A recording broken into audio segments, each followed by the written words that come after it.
Colorado. It is 8:30 in the morning, and it is cold outside. It's in the low teens. We'll be in the negatives this week. We just got 2.5 feet of snow, and we love it. I know snow isn't for everyone, but yep, I am excited to talk about this topic today. How do you want the final decade of your life to look and feel? Now, this isn't a conversation a lot of people like to have, or it's a little uncomfortable to think about. But instead of thinking of your end, thinking of that final time of your life, what do you want it to look and feel?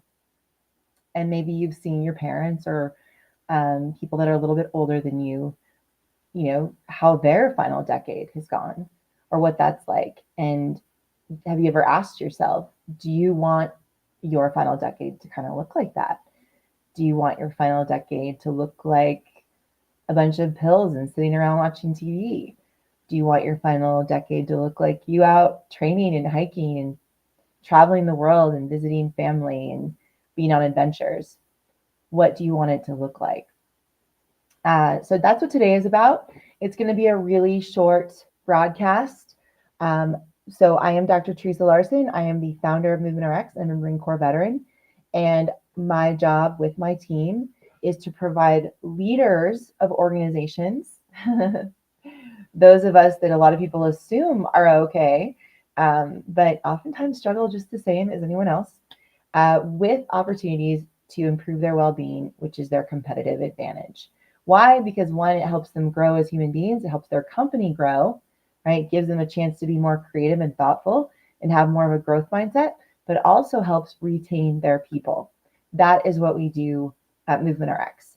Now, I've been on a number of podcasts this week already. It's been pretty exciting.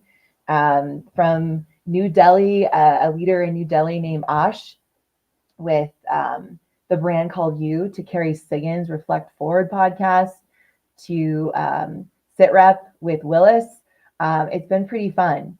And on each of those, I've been able to share what we are doing with leaders. And I've had a number of amazing conversations with leaders, from chiefs of police to leaders of organizations just this week. And it's just Wednesday. And to the T, right? A lot of us who are leaders of organizations struggle with waiting until we're sick to do something about it, or feeling like we have to put work and family first, or really thinking that we have other people to take care of. When do we have time to take care of ourselves? Well, I'm here to tell you we must do it. And that is why Movement Arcs has pivoted to what we are doing now. We've worked in the corporate wellness space. We've done one-on-one PT. We sold our PT practice.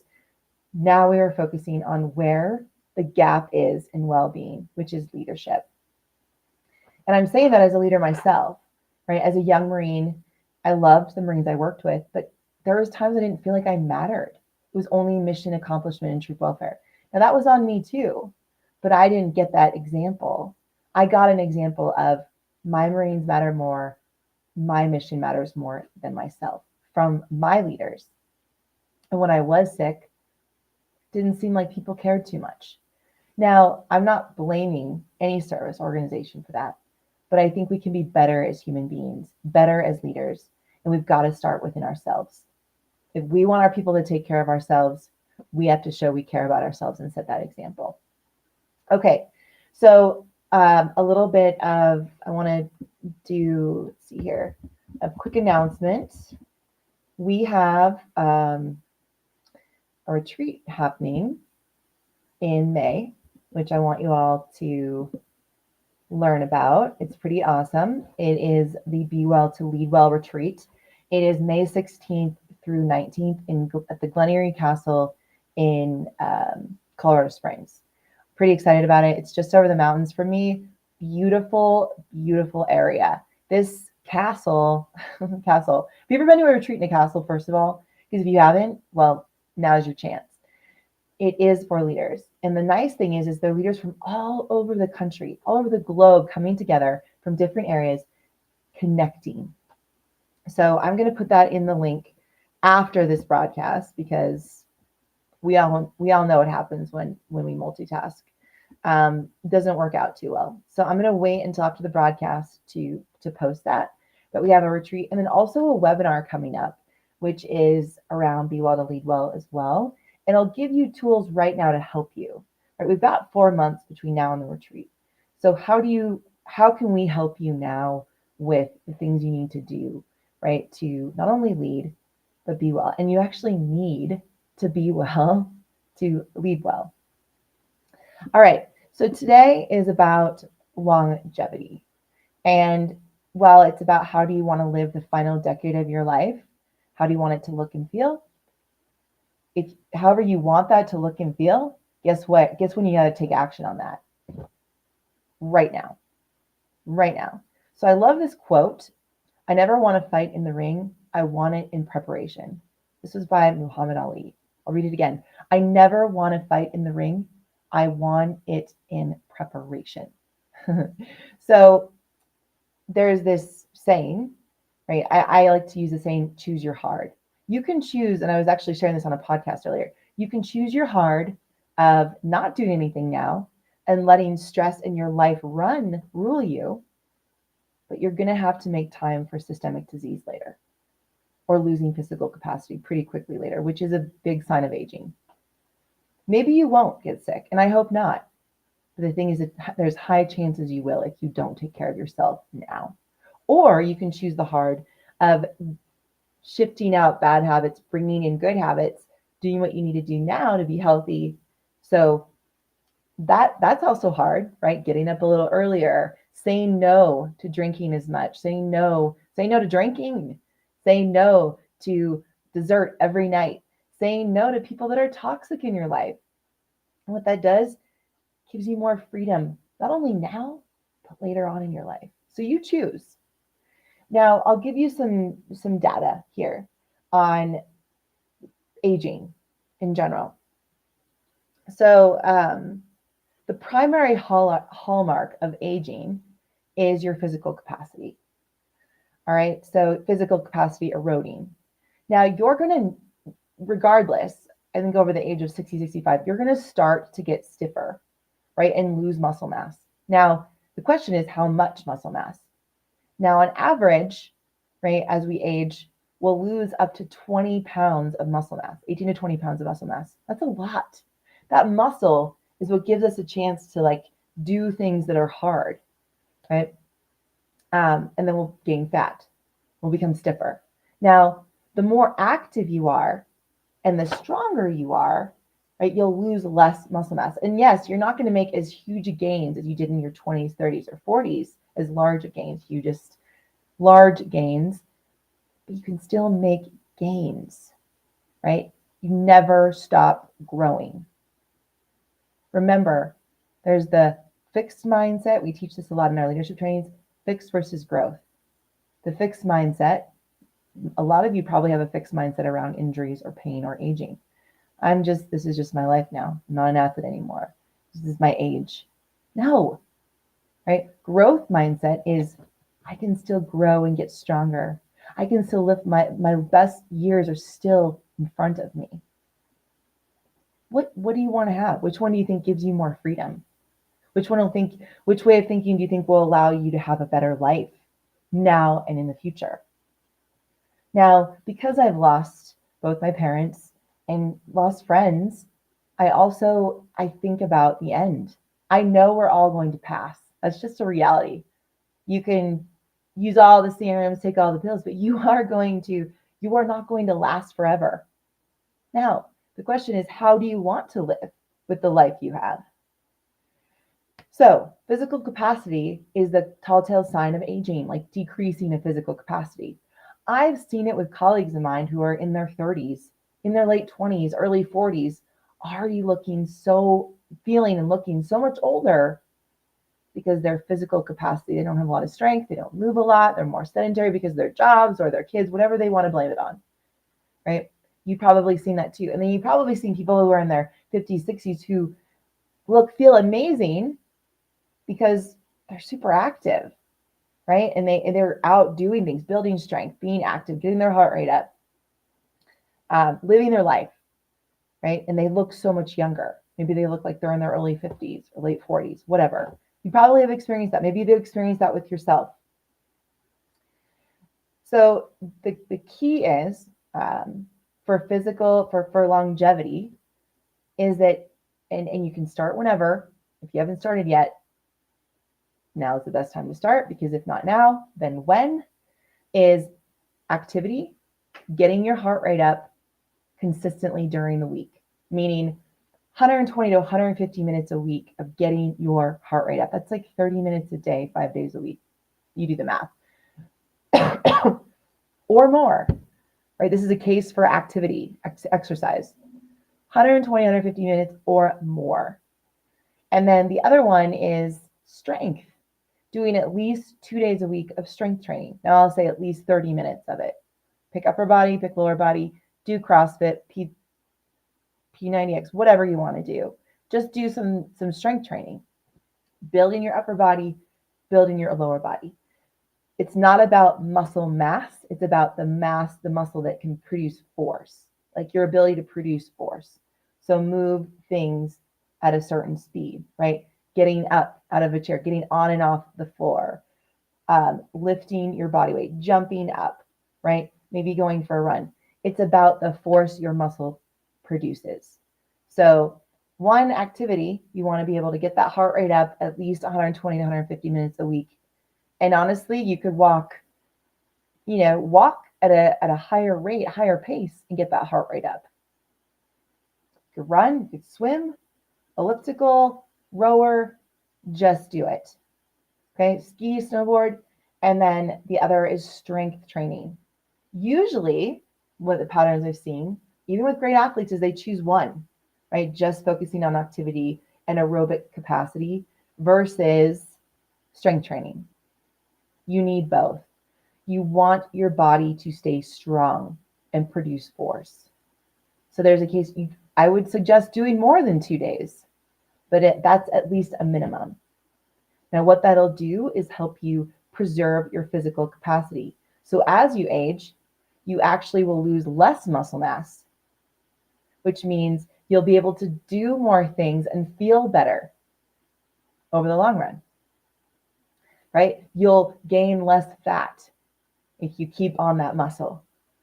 And if you stay active, your heart rate, your heart, your respiratory system, nervous system, all the systems benefit from that activity. Now, the hidden benefit, which maybe some of you know at this day and age, especially after the pandemic, is that exercise actually greatly improves your emotional health too. So James Clear, who wrote Atomic Habits, gave a beautiful description of how physical activity, exercise, improves mental health. And I'll give you some of the data here. There's actually some research too around depression, in the depression space. So for those of you that have had anxiety or depression, this will be relevant to you or those in your life. I have. There is many studies around depression being treated with just exercise and medicine, and then just medicine. So there's 3 different groups. And I'm going to reference one particular study. And exercise, the people that committed to exercise, and the duration, I am unclear of the duration, but I will get that duration to you. I'll put it in the comments later. So the duration of that study, less people relapsed into depression and anxiety with just using exercise as their prescription versus the combination or just medication. So exercise and medicine was the second. So people relapsed less, second to less, with medication and exercise, and then medication was the last. So the biggest one was exercise. People that stayed consistent with exercise had less of a chance to relapse. That's pretty significant. So, and exercise, actually, besides just depression and anxiety, focusing on activity and strength training can help reduce the risk of the majority of systemic diseases out there. Most cancers, heart disease, diabetes, hypertension, you name it. So the thing about emotional health, though, So it improves confidence, creativity. So it helps decrease cognitive decline by up to 30%, right? So those people who are at risk for dementia, we actually all are at risk. We can decrease our cognitive decline by 30%. That's pretty significant by being physically active. Our brain wakes up when we're physically active. It helps with improving mood. So it increases enthusiasm and alertness. Now, who doesn't want that? Now, I'll tell you what, one of the things that hold us back from being physically active, and actually 70% of you out there do not do any of this, are not active, do not do strength training. So if you're someone that's new to this, it's like, you know what, I actually want to have a great final years of my life and want to enjoy my life and travel and, not be stuck by my chair watching TV, taking meds, then you got to start now. And you will be part of a very small percentage of people who are taking action in this space. But once you get the ball rolling, that motivation, right? Motivation must come. It comes after action. You must take action first. I was just talking to a leader the other day, very high level, really struggles with energy at the end of the day. The job just crushes him. Wants to ski, wants to do other things, but just the job crushes him. And so I was like, you can't wait until you feel like it when you get home to be active. At a very low level, just go out and make sure you get your 8,000 to 10,000 steps a day. That's it. Get your heart rate up, walk your dog, play with your dog, right? But you're not going to feel like it at the end of your day. Yet once you continue to do it, that motivation will come. That motivation will come right away, but you can't wait until you feel like it, or you're going to wait your whole life. And then with snowboarding, skiing, put it on your calendar, and whether you feel like it or not, get your butt up to the mountain and do it. It'll help a ton. And so that is something that holds us back, because we just don't feel like we have time or energy. But I'll tell you, you need to make the time, right? Again, choose your hard. Choose the hard of not doing anything now, and you won't feel good. And the latter years of your life probably won't feel good either. That's hard. It's hard being in pain and achy all the time and not doing anything about it.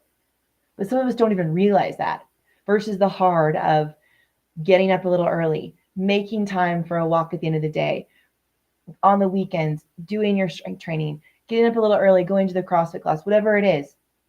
One thing, getting 7 hours of sleep versus watching TV at the end of the day, right? Watching TV. Not that I don't condone watching TV, because I watch it, but like binge watching for hours and hours at the end of the day just to numb your brain, or alcohol or desserts, whatever it is, whatever your vice is. Making time to bringing a good habit now. Just pick one. And I'm going to make I'm going to ask you to get activity in. That's your one thing. The activity, which is getting your heart rate up 120, 150 minutes a week, plus strength training twice a week. Choose that hard now. So now and continuing forward, benefits. I guarantee you, your confidence, your mood, your creativity, your ability to connect with others will improve. Don't be part of the 70% of people, Americans out there, you can talk to Americans, who don't do it, who are too sedentary and give in to the excuses, I don't feel like it, I don't have time. BS, you do. You're just choosing the hard now of not just succumbing to, I'm in pain, I don't feel like it, I'm old, I'm in my 40s, I got kids. You have all the excuses. And then later on, the heart is going to catch up to you in one way or another, versus the heart of changing your habits now so you can have a better life now. The people around you can have a better life now, because if you're a leader, you're setting an example for everyone else around you. There can't be an excuse. And so the duration of your life, to include the final decade, will be much better. All right. With that is the end of my broadcast today. Now, because it's just me on today and Dr. Morrison isn't on, I'm not going to look at comments right now. I will look at them in a few minutes and go on. But if you have any questions, feel free to pop them in the comments. I will say I'm doing one broadcast a month now, and we will have one blog to go with it. Any information you want to learn around leadership and well-being, let me know. Put it in the comments, private message me. I want to help. This is important. Someone said to me the other day, people assume we're okay. And I know we're not all okay. If you're a leader, you're putting on a smiling face. You're getting out there, getting after it. But don't forget to take care of you, right? So that your time now and moving forward in your life, that final decade is amazing. And I'm not going to say 100% of the time it is amazing. But you know what? Disease, dysfunction, injury, pain sucks really bad. So do what you have to do now. Start now. I don't care where you are. I'm looking at you. Get after it. And with that, have a wonderful day. And remember, reach out to this final or read you this final quote again. I never want to fight in the ring. I always want it in preparation. Muhammad Ali. Now, again, we've got a webinar coming up on January 18th.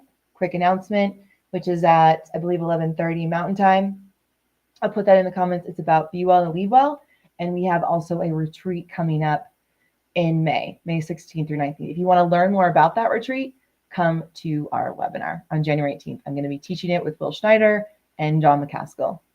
And with that, I hope everyone has a wonderful day and you take one step forward in improving your longevity today. And if you want, share in the comments what that is going to be. You're going to go out for a walk, run, going to go do some pull-ups with me?